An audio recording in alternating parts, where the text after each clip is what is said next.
Y'all got something out of that?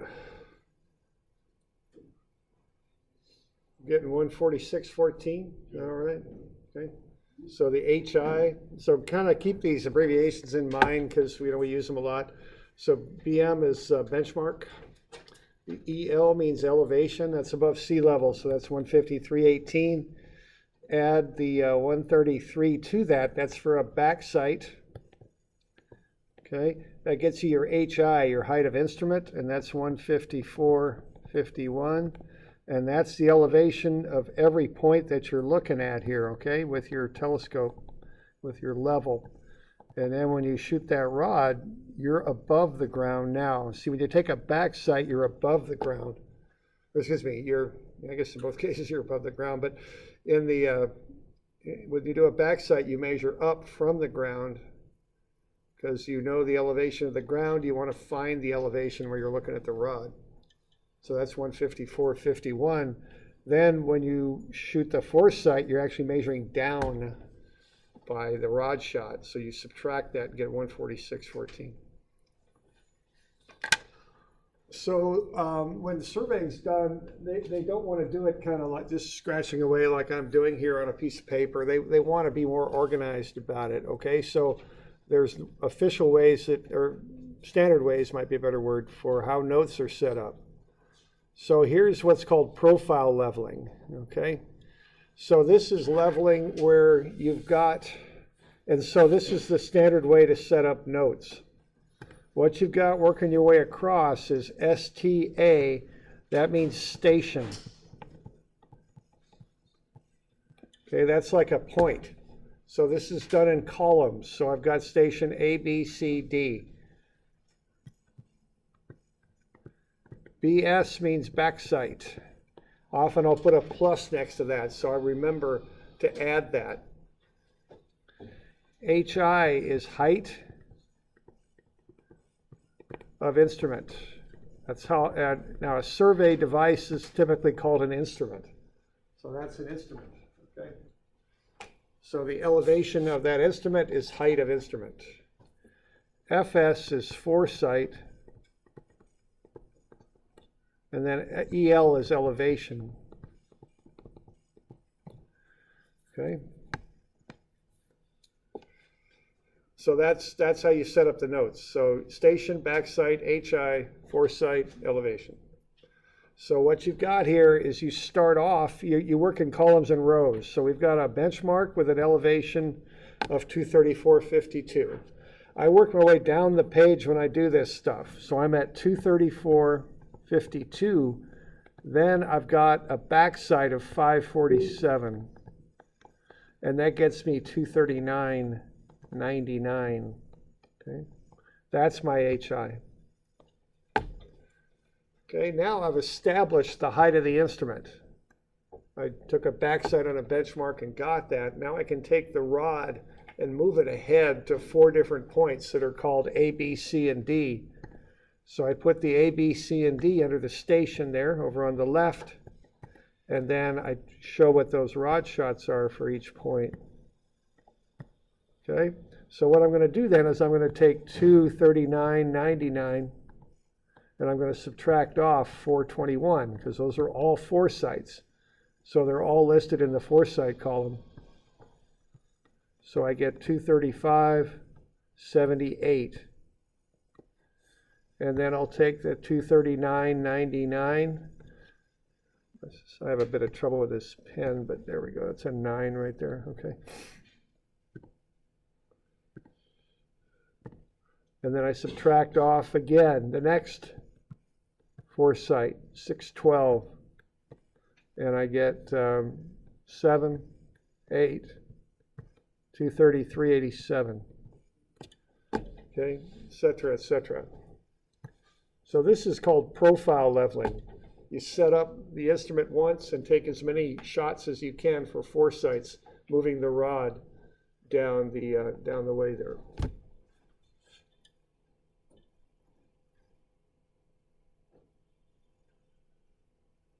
All right.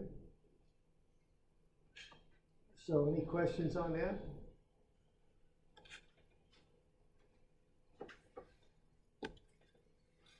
Yeah, question? Are we caring about the distance to A and B and C and D, or the direction it's going, or are we just kind of going out there? Okay, so the question is, do we care about the distance or the direction to A, B, C, and D? We probably are. I mean, we want to shoot to certain points, and very likely we would collect data on that also. But this, what we're doing right now are elevations. So they're kind of, the vertical measurements are somewhat different than the horizontal ones sometimes. So, you know, we keep them separately. They're separate processes to get them. So there very well could be some information on where A, B, C, D are located, but we're not showing that here. Okay, we're just doing elevations. Okay, so any other questions? Okay. Now that's one thing that you can do when you're surveying and you're just kind of finding elevations of a bunch of points. Now there's another way you can do it too. Let's see. I guess I've got this written up. So why don't you find a couple elevations there? Just find a couple elevations of those points on the ground with this profile leveling.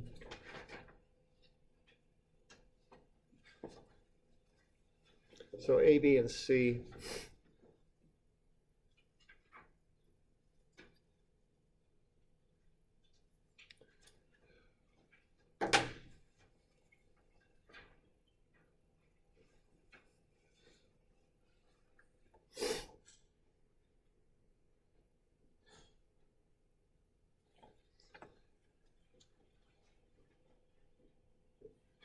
Oh, I've got this on 322 is where it's at.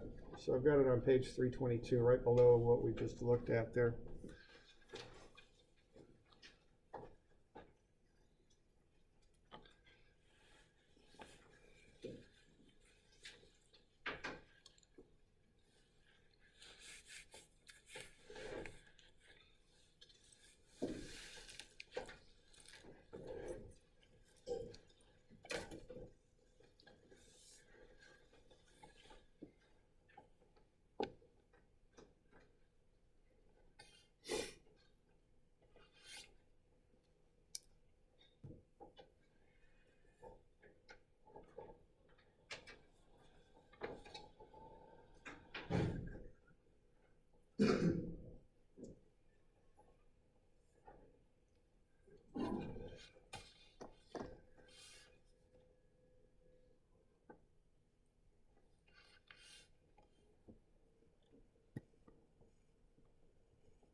Any questions on any of that? Everybody doing all right with that?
Okay, so 101, 102, 103, we're doing all right with that? Any questions on any of that stuff? Questions? All right. Just work your way down. Get the HI first. And then once you've got it, subtract off the foresight.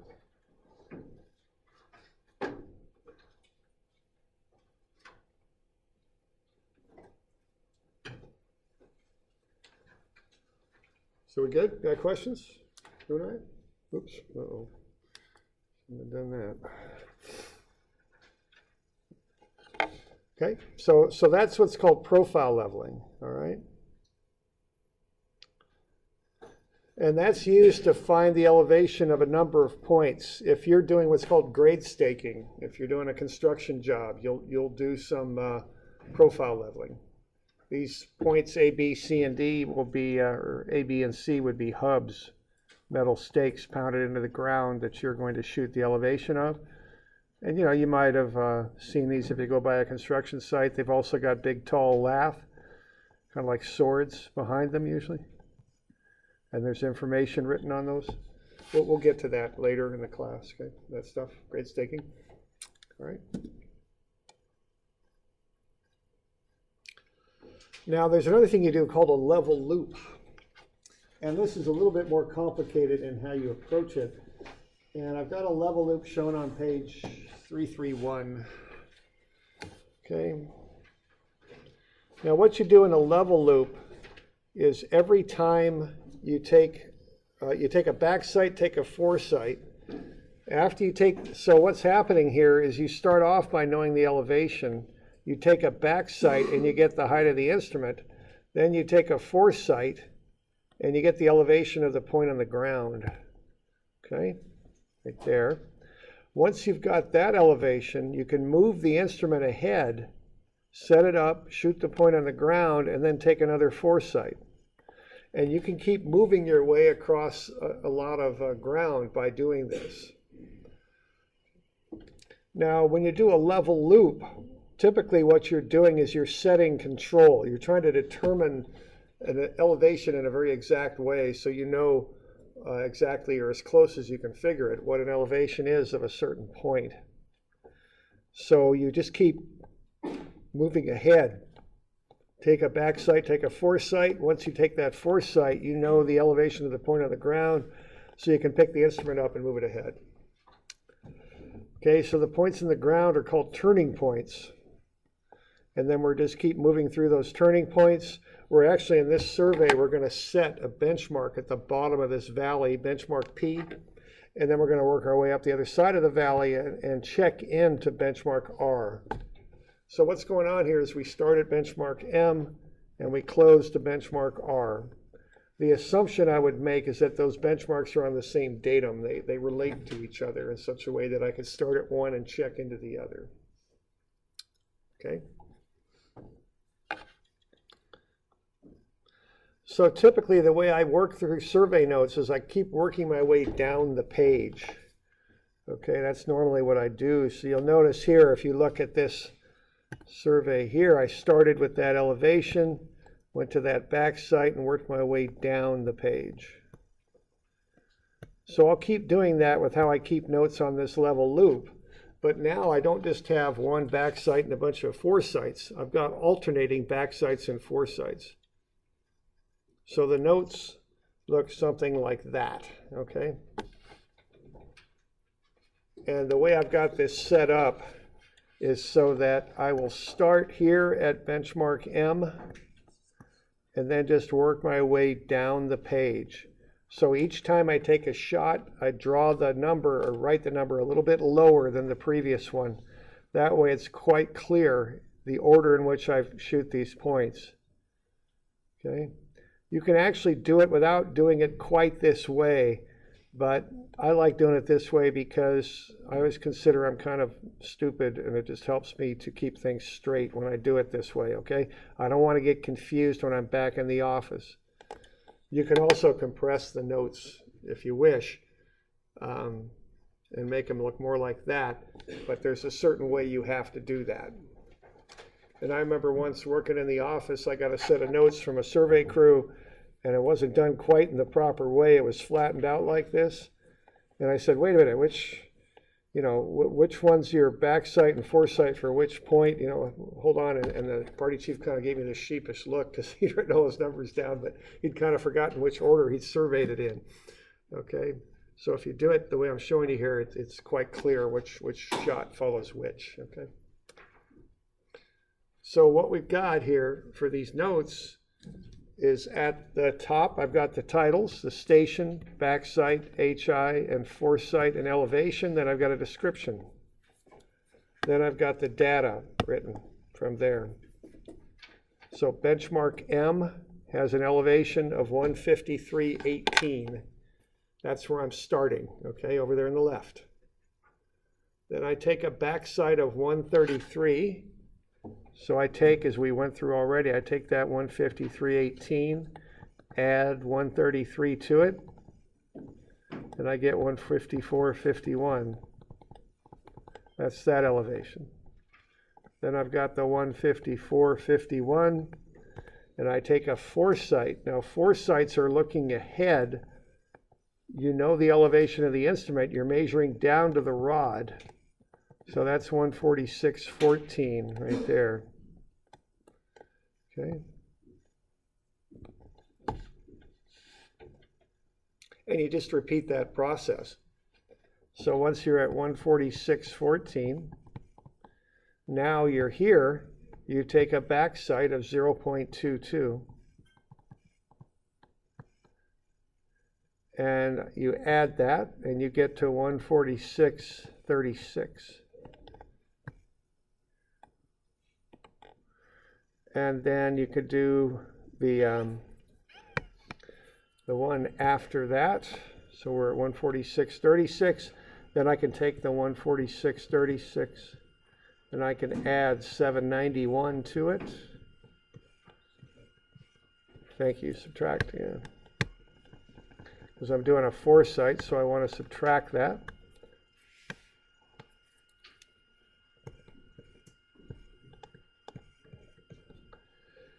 And that'll get me 138.45. And now I'm right there. Okay? You got it? And you just keep working your way down the page. This is a much more organized way to keep the notes. And it also is a standard format that everybody knows about. Okay? And everybody uses.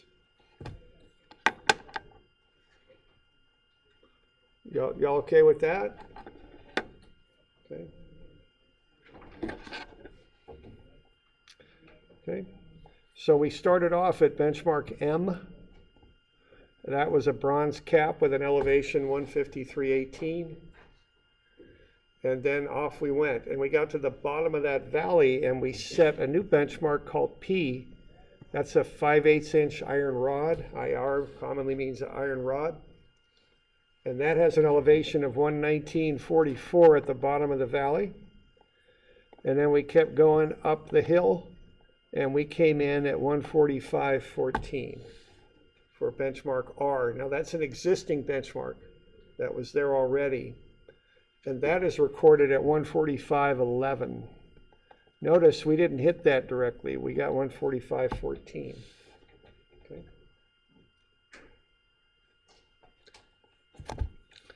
So you all okay with that format and setting that stuff up?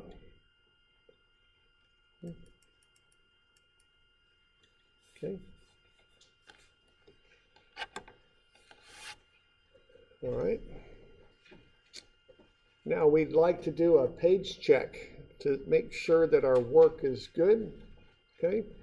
And the way you do that is you add up all the backsites and add up all the foresights. So you add them all together.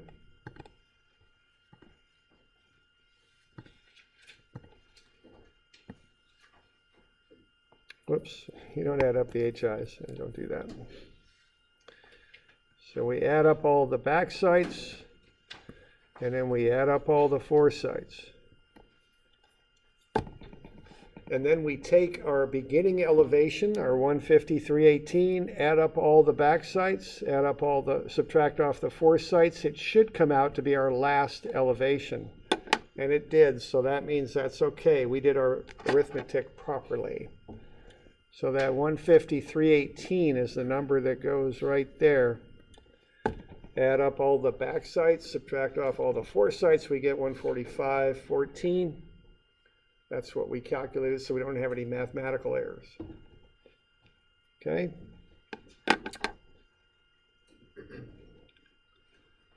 Now the next thing we want to do is see what our error of closure is. So AOOC stands for error of closure.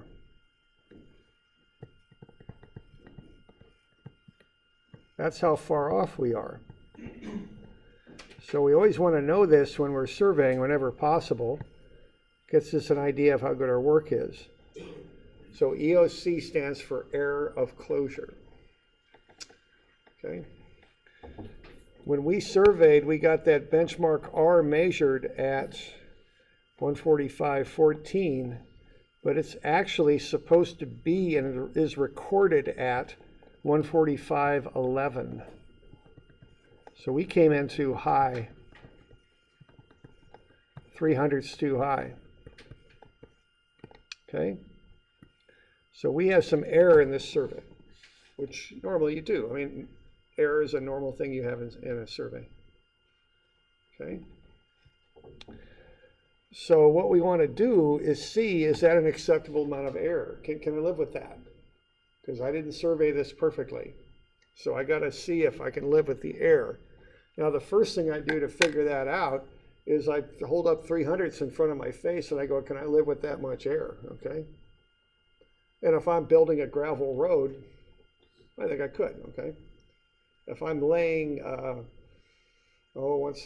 we did a survey for drill, or they were motors for pumps that had to be just put in perfectly level to the 1,000th. That wouldn't work for that job, okay? So the first way I answer that question is with common sense. Can I live with that much error, 300ths of a foot, okay? But there's also formulas for this. One formula is 0.02 times the square root of the number of, and what do I have on your formula sheet for that? Did I call it setups, or did I call it HIs, or what did I call it? Let's see what I called it. N is what I called it, okay.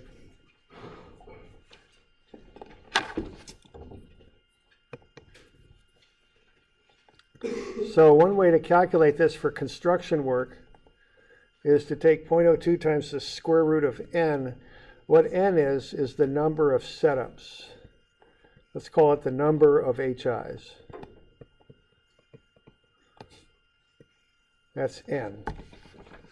So if you take the square root of the number of HIs, if you count them, there's 7 there. 1, 2, 3, 4, 5, 6, and one above the screen here for 7. Okay, take the square root of that times 0.02, you get 0.05.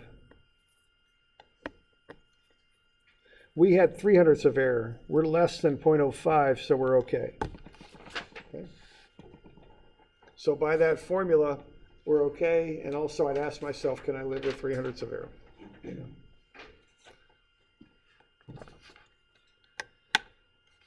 So any questions on this stuff so far? How to set up the notes? You got any questions on that? And how to work down through the page on them?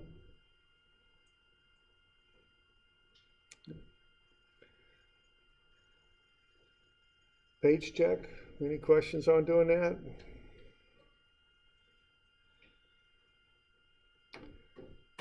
Find an error closure. And then determining if it's acceptable. Any of that? Okay. Okay. So this is a common theme in surveying. You do a survey, there's always error in the survey. You check the error and make sure it's acceptable. Okay, it is acceptable, so we're good. Okay. Now this is a control survey. I'm actually setting a benchmark. So I want to correct my field measurements and make them as perfect as I can. So to do that, I have to find a correction. So that's what I'm doing at the bottom there. So the correction there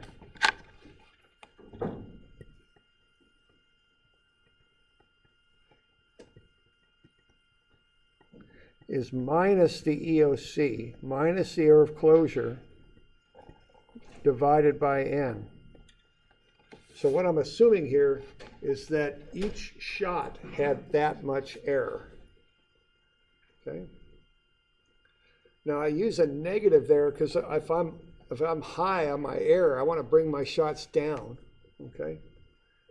And I had 3/100ths of total error, but I accumulated that error over 7 shots. So I'm going to take that error, take the negative of it, and divide it by 7. And that'll be the correction for each shot.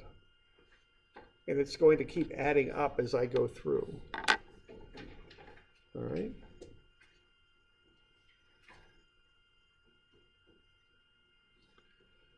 So I get that number, and then I apply it to my work. All right. Now the first elevation I've got is the benchmark.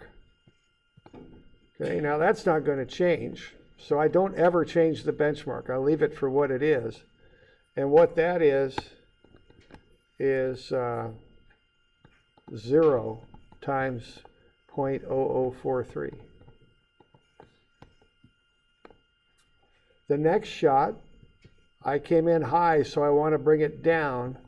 I take 1 times 0.0043. Okay.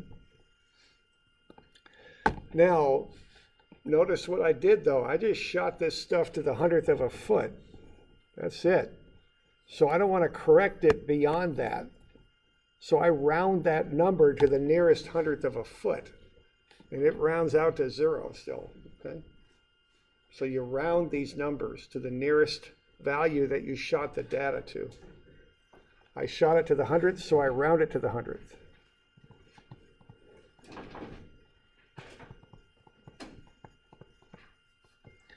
Okay, the next one is negative 0.0086. That rounds out to 100th. So I take 138.45, I subtract off 100th. And I just keep doing that. The next one I take 3 times 0.0043. That's 0.0129.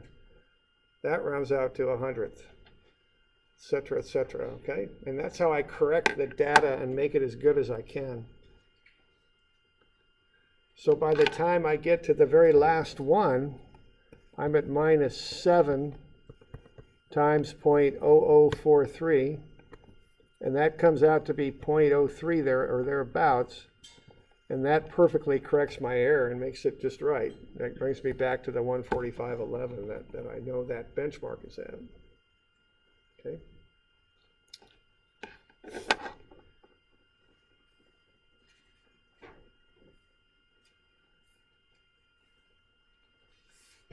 So that's how I work on those loops.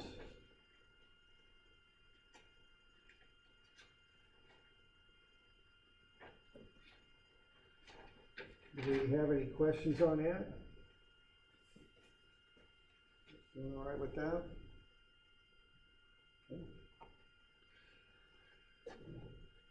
Okay. And that's how you do this stuff, okay? And that's how the notes are set up and how the adjustments are done and all that. That's everybody in America is supposed to do it that way. I mean, that's the standard method. So we want you to learn not only how to do it, but the method, okay? All right, so let's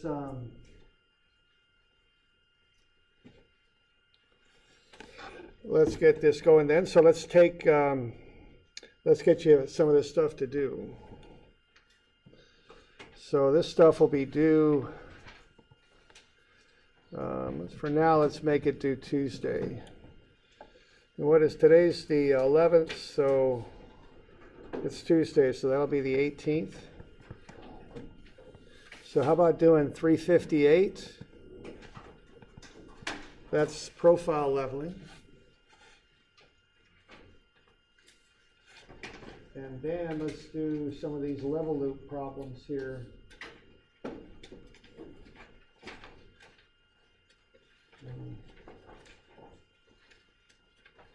Let's see.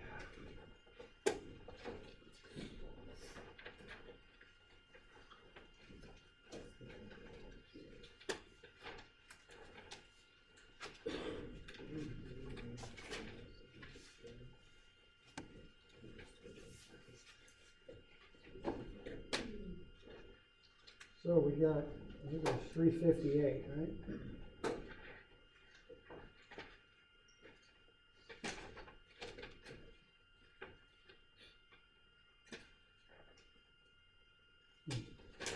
No, there we go, I gotta go back.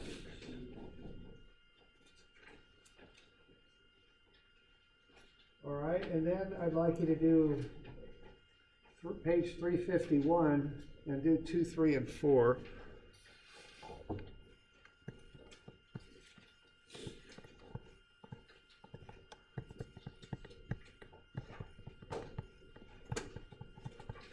And do that on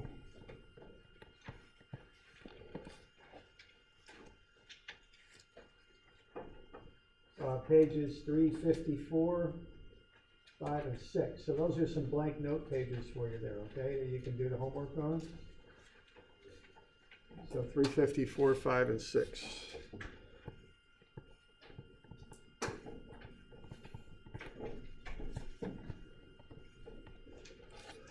And then I'd like you to look at one other thing. And there's another little fill in the blank or check the box kind of thing I'd like you to do. I'm not quite sure where this is at. Have a look at page 146 in your book.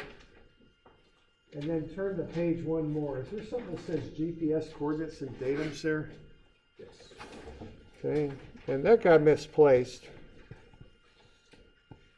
So go to page 146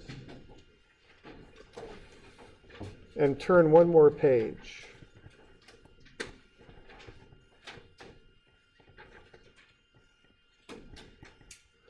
And that's just some stuff to fill in.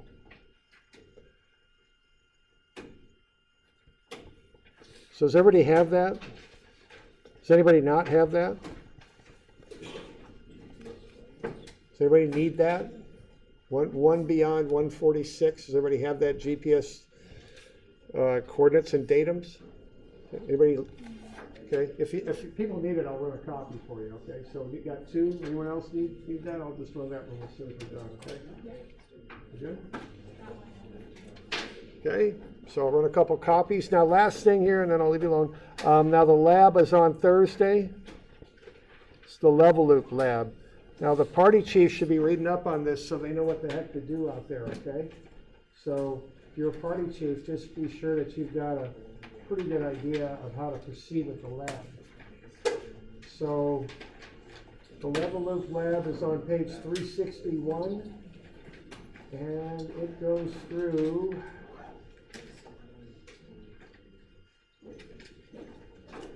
.366. So 361 through 366 is the lab. And that's what we'll do on Thursday. Okay.